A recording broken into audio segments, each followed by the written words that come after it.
The wind carried dust like whispers down the main street as the stagecoach rattled into Redemption Ridge. Clara Whitmore stepped down carefully, one hand resting on the gentle curve of her belly beneath a clean but worn traveling cloak. The sky above was a broad, pale canvas, cloudless, unpromising. She looked neither hurried nor afraid, only tired, the kind of tiredness that settles in the muscles after too long shouldering fear. Her boots struck the wooden platform outside the depot with certainty. No one stepped forward to greet her. A group of men on the saloon porch slowed their conversation, eyes narrowing, pipe smoke lingering in the quiet. Children paused in their games, mothers nudged them along. Clara held her chin high. She had seen glances like this before in Georgia, on country roads, in cities where the air brimmed with promises yet smelled faintly of danger. She made her way toward the tea shop, the slip of paper from her pocket bearing the name Miss Penelope Thistlewood clenched tightly in her glove. British courtesy, her mother had once told her, was a strange thing, cool on the outside, but capable of warmth if not pressed too hard. The brass bell above the tea shop door jingled as she entered. China clinked softly. A woman with silver-streaked curls and a hand-painted teacup turned and smiled, the sort of smile reserved for rain after drought. "You must be Clara," she said, accent crisp. "Come in, my dear. There's work and rest waiting." The chime above the tea shop door tinkled delicately as Clara Whitmore stepped inside, brushing prairie dust from her hem. The scent of bergamot and rosehip welcomed her like an old friend. Miss Penelope Thistlewood glanced up from behind the polished counter, her wire spectacles slipping halfway down her nose. "Clara, my dear, you're earlier than expected," she said, smoothing the doily beneath a porcelain pot. "I couldn't sleep," Clara murmured, placing a bundle of dried herbs on the counter. "The night air was restless." Miss Thistlewood studied her, then offered a brief nod. In Redemption Ridge, emotions were rarely displayed openly, but the glance said enough, understanding without intrusion. By afternoon, the tea shop was bustling with its usual blend of English civility and frontier edge. Ranchers sat awkwardly on lace-cushioned chairs, sipping with pinkies out thanks to Miss Thistlewood's persistent instruction. Clara moved between tables with practiced grace, pouring carefully, smiling softly. She knew the importance of appearance. Dignity was her armor. A girl from the church choir lingered near the window, watching Clara with wide eyes. "She talks like a book," she whispered to an older woman, who glanced warily at Clara but said nothing. "Speak with polish, even when the world wants to smudge you," her father once told her. In this place, such polish set her apart, drawn admiration from some, unease from others. But as the sun dipped low, casting golden light across the fiver and one-dos hay, polished silverware, Clara stood steady, her presence anchoring more than just afternoon tea. The wind lifted Clara's shawl as she stepped into the narrow alley behind the tea house, pressing one hand to her swelling belly. Evening shadows stretched long, the scent of steeped chamomile fading behind her. She had come to throw out the day's grounds, a simple task. But her eyes caught something foreign. Boots pointed skyward behind a stack of empty crates. She froze. Yellow lamplight from the back door spilled just far enough to reveal a man, crumpled and still, with blood soaking the dirt beneath his head. Clara's throat tightened. Her first instinct was to step forward. Help, but years of lived caution froze her again. A gun lay inches from the man's limp fingers, but it was no suicide. His hat had a clean bullet hole at the brim's edge. Execution style, footsteps clattered. "What you doing back here?" Deputy Gurner stumbled into view, half drunk and mean-eyed. His gaze cut to the body, then to Clara. "You," he hissed. "Found yourself a mess you can't charm out of, ain't you?" "I didn't." "Save it," he slurred, already pulling out a pair of iron cuffs. "Southern gal like you, creeping around? This don't surprise me none." Clara stepped back. "I came out for the tea grounds." But the trap had already closed. Gurner seized her arm roughly. "Got ourselves a killer," he called toward the gathering crowd. "Some lady, black lady." Clara's dignity held, but her heart twisted in dread. A crescent moon hung low over Redemption Ridge, casting silver shadows behind the tea shop. Clara stepped out into the alley, a basket of old crusts in hand for the stray cats. Her eyes adjusted to the dimness, then froze on the still body slumped against the stoop.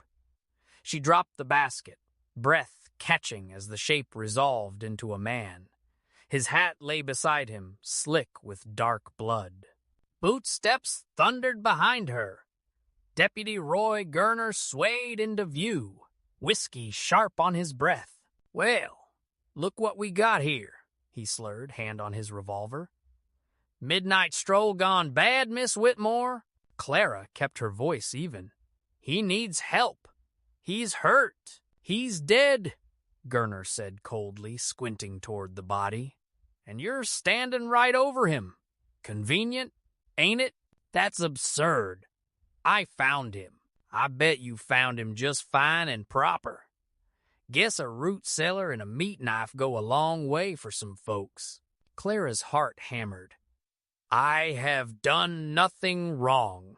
Funny how you come here from God knows, where with a belly full of secrets, and now one of our own ends up gutted." His finger jabbed toward her. "Reckon we got our killer." Miss Thistlewood stepped out, lantern quivering in her hands.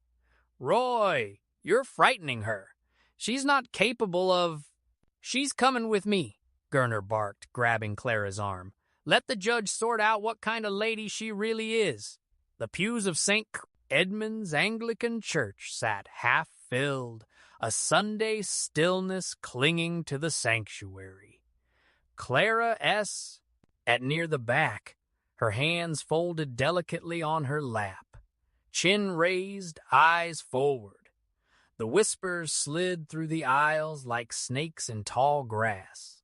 "She's the one murderess, or so they say." With every passing glance, the weight of judgment pressed tighter. Penelope Thistlewood sat proudly beside Clara, china smooth and unmoved by the sidelong stairs. Yet not even her gentle presence could pierce the suffocating air of accusation. From the pulpit, Reverend Needles fumbled with his notes.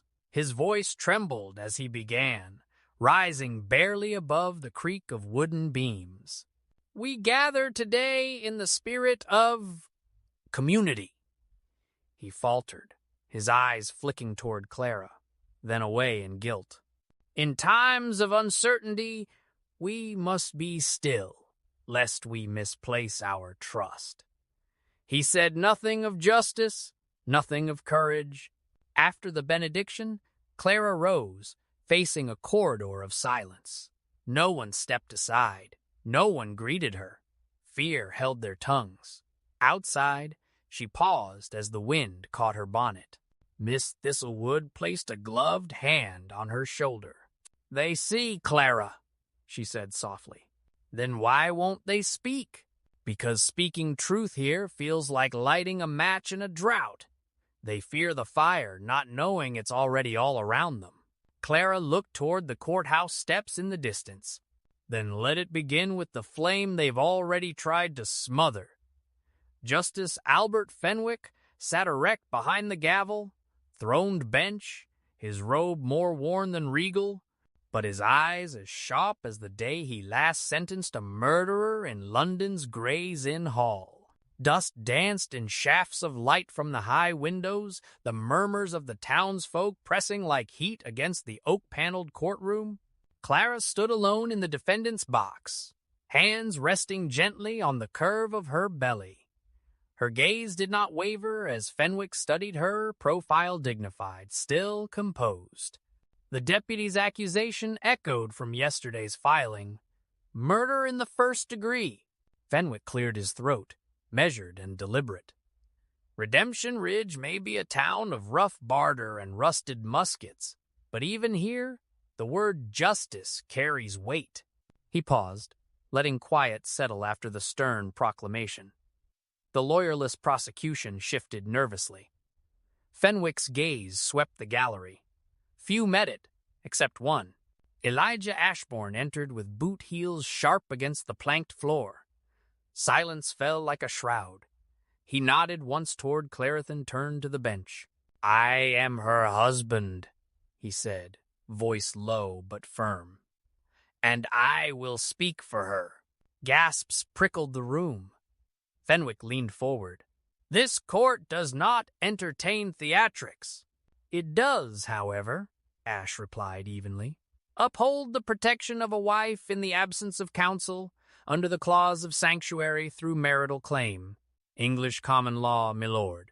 The gavel did not fall, but Fenwick's brows lifted slightly. The trial would begin anew. The trial hall buzzed with murmurs, the stiff heat of early afternoon pressing against the walls judgment itself. Clara sat alone at the defense table, hands folded over her stomach, eyes steady despite the noose of silence tightening around her. Thina, sudden hush. The saloon doors groaned open. Boots struck the wood floor with a rhythm like fate keeping time. Dust clung to a shadow long unseen. Elijah Ashbourne stepped into the courtroom, his duster lingering behind him like smoke. The brim of his hat shaded his eyes, but even then, Clara recognized the slope of his shoulders, the silent gravity of his presence. He walked through the aisle, slow and deliberate, stopping at the front. "I'm Elijah Ashbourne," he said, his voice like low thunder. "And that woman is my wife." Gasps spilled like overturned teacups. Clara blinked, her breath caught, but she held her posture, regal and unreadable. Justice Fenwick raised an eyebrow. "Is that so?" "Yes, Your Honor," Ash continued, gaze locked not with the judge, but with Clara. "By the rights of common law recognized under British and frontier precedent, I claim the right to stand in her defense." A moment passed. Then Fenwick leaned forward. "Proceed, Mr. Ashbourne." Clara's heart thudded beneath her still expression. Whatever this vow was, she would hold firm, but a memory flickered ash on a porch years ago. Speaking little but watching always, as if he'd already made a promise the world had forgotten. The saloon doors groaned open, releasing a breath of heat and dust into the courthouse, and every head turned. Silence swelled as boots struck hardwood slow, deliberate, ghostly. Elijah Ashbourne, taller than memory, his hat pulled low, strode forward with the poise of a legend returned. Sunlight spilled in behind him, haloing his outline in gold and shadow. Clara's breath caught. Her pulse thudded, her eyes widening only momentarily before she schooled her face. They had parted years ago under fire and silence, two hearts undone by fear and fate. Now here he stood, bearing the weight of purpose in every step. "I speak," Ash said, voice like gravel beneath the hush, "on behalf of my wife." A ripple of shock surged through the courtroom. Justice Fenwick blinked over his spectacles. "I beg your pardon, sir?" Ash's gaze never left Clara. "Clara Whitmore is my wife, by solemn vow. I come to stand by her as husband and counselor." Clara rose slowly, palms trembling beneath the table. Her eyes met Ash's, questions brimming, unspoken. Still, she gave no protest. Quiet strength radiated from her like steel wrapped in silk. The judge looked between them. "Under what authority do you make such a claim?" Ash pulled a folded, weather-worn parchment from his dustrin oath scribed under frontier law and older English precedent. By vow spoken and faith kept, gasps followed. Somewhere, Miss Thistlewood pressed a gloved hand to her lips. Clara exhaled, steady no longer alone. The wind carried whispers, that night dust sweeping down Redemption Ridge's main street, whispering secrets between Alloon slats and chapel stones. Within the tea shop's back parlor, dimly lit by candlelight and rich with the scent of bergamot and baked bread, Clara sat across from Ash, her hands folded neatly in her lap despite the tremor threading her spine. "You were supposed to be gone, Ash," she said, voice soft as quilted velvet but edged with iron. "You left. No word, only silence." Ash didn't flinch. His hat brim shadowed his eyes, but his voice came low, gravel over guilt. "I did leave. I thought staying would put a target on you, even more than the color of your skin already did." Clara's gaze lingered on his weathered face. He had aged in the dust and distance creases now carved into his brow, the corners of his mouth like forgotten roads. And yet, beneath it all, she saw him as she had in the schoolhouse yard, standing like a sentinel while children practiced letters, his pistol slung loose, never far from reach. "I never needed saving with a gun, Ash. I needed truth, a place to belong." Ash slowly reached into his coat and placed a folded handkerchief on the table between them. Unfolded, it revealed a pressed sprig of sweet grass familiar from Georgia. "I carried it for you," he murmured, "in case I ever found the right words." Clara's breath caught. The past had returned, not to haunt but to listen. The saloon doors creaked open just as the bailiff called order. Dust spiraled in the heat-light shadows, and all eyes turned as Elijah Ashbourne stepped in, hat pulled low, boots scuffing the planks with quiet authority. Silence descended like a storm cloud, choking the breath from every chest. Justice Fenwick squinted over his spectacles. Clara, hands resting protectively on her rounded belly, did not flinch, but her mind thundered. "I'm her husband," Ash announced, voice low, firm. "Elijah Ashbourne. Clara Whitmore is my wife." The words echoed through the room like a gunshot without the smoke. Whispers cascaded through the pews. Miss Thistlewood drew in an audible breath, her teacup trembling midair. Reverend Needles paled, his fingers twisting at the edge of his collar. Clara's gaze met Ash's. Steady, unyielding, beneath the unspoken questions, an old sorrow flickered. Justice Fenwick raised a brow. "Do you have legal documentation, Mr. Ashbourne?" Ash unfolded a creased parchment, nodding toward a clause Fenwick recognized an obscure provision from English common law, invoked only in territories adjoining imperial interest. Spousal protection during trial in cases of undue duress. Fenwick's brow lifted. "Unorthodox, obsolete, but legal." Deputy Gurner spat near the floorboards. Ash's hand twitched toward his holster with a muscle-deep memory. Gurner blinked, suddenly sober. Clara lifted her chin, her voice cutting like tempered glass. "If this be the path to truth, I'll walk it, dust and all." Ash bowed his head, neither apology nor plea, but a vow in silence. Gurner's boots scraped across the dusty wood as he entered the sheriff, his office just before dawn, reeking of sweat and last night's whiskey. He paused in the doorway, spotting the paper pinned beneath Ash's gloved hand on the desk.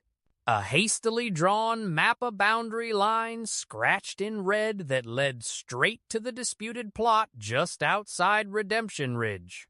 "You lost, deputy." Ash's voice was low but steady, like the sound of distant thunder rolling in. Gurner scoffed, faking bravado. This ain't any concern of a man who disappeared 10 years back. Ash didn't blink. It is when a woman's life hangs on land a dead man was trying to protect. Gurner moved, his hand hovering near the pistol on his hip. You think you've come crawling back a hero? You think claim law matters when the man who signed that deed 6 feet under? Did you kill him yourself? Ash asked. The silence hung thick. Gurner's mouth twitched before twisting into a sneer. He had no business meddlin'. Thought some freedwoman could homestead near prime water, right, stupid, really? Ash rose slowly. You buried more than a man when you dragged Clara into this? She don't belong here, Gurner hissed. That baby sure don't. Behind them, Justice Fenwick stepped from the shadows. Enough. Gurner stiffened. There's still law in this town, Fenwick said, eyes sharp beneath his spectacles, and you've just confessed far more than you should have. Ash met Gurner's glare. Now the gallows know your name. The morning sun cast Redemption Ridge in gold, but beneath the sheen lay tension sharp as a drawn blade. Ash walked the outer fields beyond town, gaze fixed on the abandoned Miller homestead, its fence line scorched from a recent fire no one claimed responsibility for. He crouched by a charred post, fingers brushing a half-buried satchel caught under soot and thistle. Inside, a ledger wrapped in oilcloth, scorched but legible.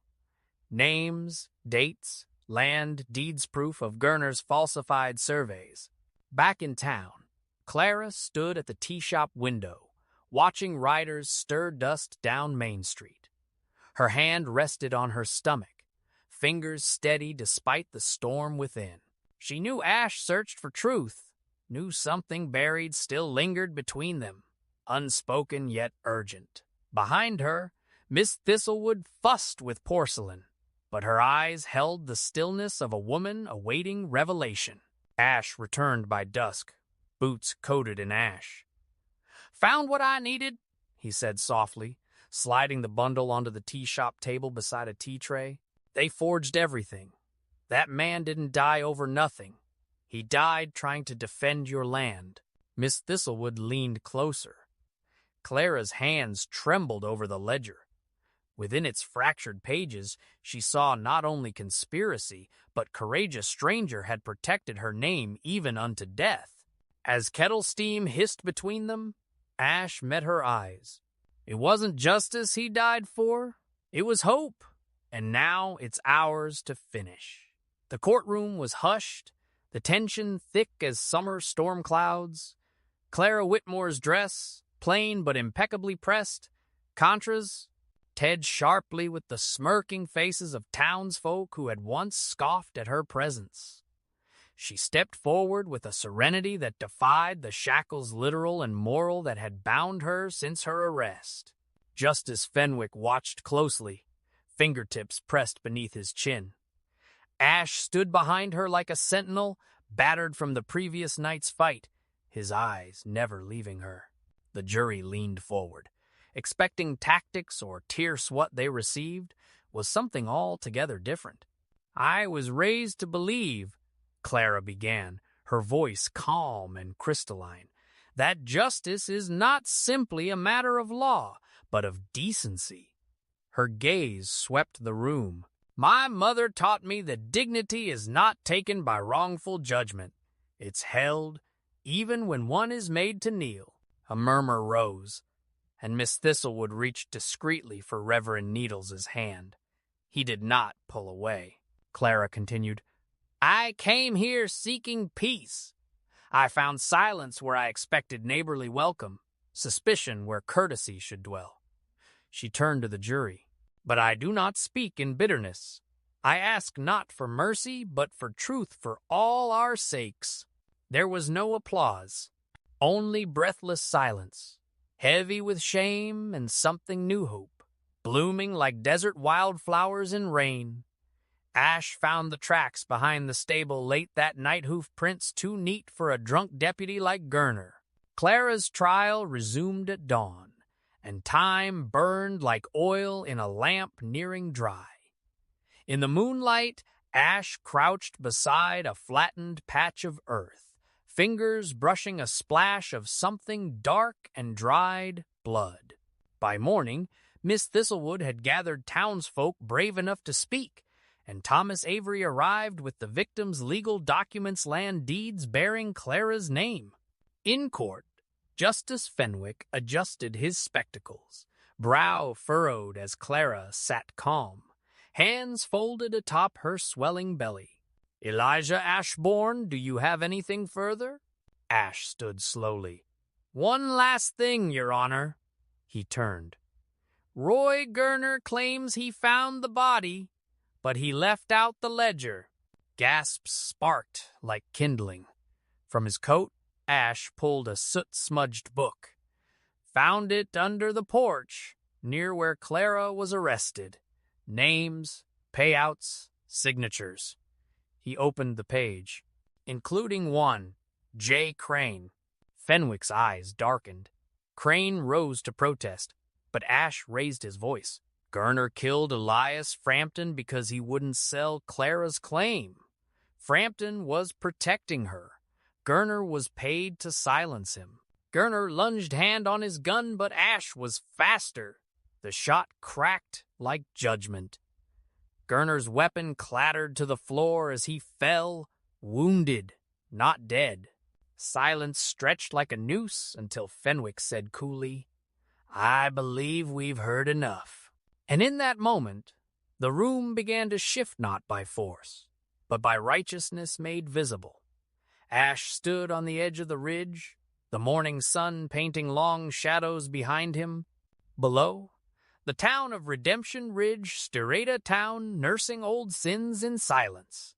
A town he'd once left behind, teach, blood on his hands and ghosts in his holster. Now he had returned, not for vengeance or justice, but for something rarer, atonement. His fingers traced the worn leather of his gun belt, though he hadn't drawn in weeks. Not since stepping back into that courtroom and calling Clara his wife. He thought of her nowhere quiet courage, her dignity like morning frost, fragile but unyielding. Clara had always been stronger than him, not with pistols or fists, but with words, integrity, and that pointed grace that made men shift uncomfortably when faced with their own failings. Behind the church, Ash caught movement. Deputy Gurner lurking near the chapel door. Armed, angry, ready, Ash exhaled, slow and silent. "You gonna take another life to bury your lies, Roy?" Ash called. Gurner turned, startled, but recovered with a sneer. "You should have stayed gone, Ashbourne." "I did, and this time I'm not running." They faced each other, two relics of a dying, lawless age. But only one had something worth saving. The truth. Clara, the vow. Ash's gun moved swift and sure. One shot echoed, and Redemption Ridge began to change. The bells of Redemption Ridge tolled gently as sunlight filtered through the window of the town's small chapel. Ash stirred beneath a quilt stitched by Miss Thistlewood's own hand, his wounds bandaged, breath shallow but steady. Clara sat beside him, one hand resting on Hisher, other cradling the swell of her belly, now full and round with promise. His eyes fluttered open and fixed on hers, pain blunted by warmth. "You stayed," he murmured. "I never left," she replied softly, brushing his temple with trembling fingers. Miss Thistlewood stood discreetly to the side, tearful behind a lace handkerchief. Reverend Needles, voice firm despite emotion, cleared his throat. "Elijah Ashbourne," he began, "do you vow freely and solemnly to honor Clara as your wife, with love and fidelity for all your days?" Ash's voice, though hoarse, rang clear. "I do." Clara, eyes shining, gave her reply with quiet confidence. "And I vow the same for all my days." The room held its breath. Then came a shifting peacony not echoed by silence but by presence. A woman and a man bruised by history, now healed by each other. Weeks passed. Ash walked again. Clara gave birth to a daughter with his gray eyes and her stillness. Redemption Ridge whispered their names with reverence. The tea shop reopened, cups clinking, laughter mixing with the scent of scones. Miss Thistlewood passed the brass key to Clara. The gunslinger had laid down his gun, and the lady had found her home. Ash leaned stiffly on his cane, the weight of healing wounds altering the rhythm of his gait. Clara threaded her arm through his, steady and proud as they strolled down the main street of Redemption Ridge, drawing quiet nods and open stares alike. Some tipped hats in fleeting apology, others offered small smiles, unsure but sincere. The morning sun bathed the church spire in gold. Ildren chased a roaming chicken past the post office. And from the newly painted storefront of Thistlewood's Tea Provisions, the smell of lavender shortbread drifted onto the breeze. Inside, polished wooden counters gleamed. Clara gracefully arranged porcelain cups, her presence behind the counter now as steady as Miss Thistlewood's own. The bell over the door jingled as townsfolk entered, some shyly requesting, "What the lady recommends." Clara would smile warm, but never small, and serve tea with the poise of someone who'd never begged the town for anything. Ash took his usual seat near the window, eyes watchful but soft. Justice Fenwick sat with him often, discussing clauses and case precedent over scones. Reverend Needles had begun hosting monthly moral dilemmas teas, using parables instead of sermons. And when Clara stepped outside with her infant son on her hip, the townspeople took note not of her race or trial, but of her steadiness, her grace, and the quiet oath exchanged in her eyes with the gunslinger beside her. A vow fulfilled without ceremony, but sacred as any prayer. Spring sunlight bathed the dusty streets of Redemption Ridge in golden warmth, softening the once lean lines of a town forged by iron will and hard men. Now light laughter drifted from the tea shop, where lace-curtained windows framed the sight of Clara Whitmore and Miss Thistlewood arranging polished china.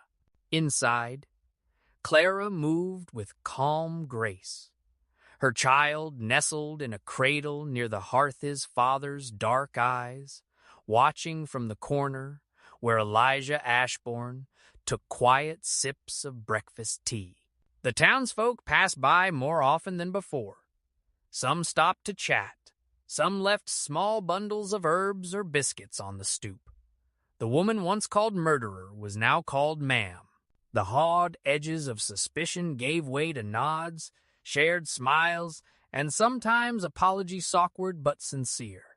Justice Fenwick, restored to dignity by the case he presided over, had returned from a circuit meeting.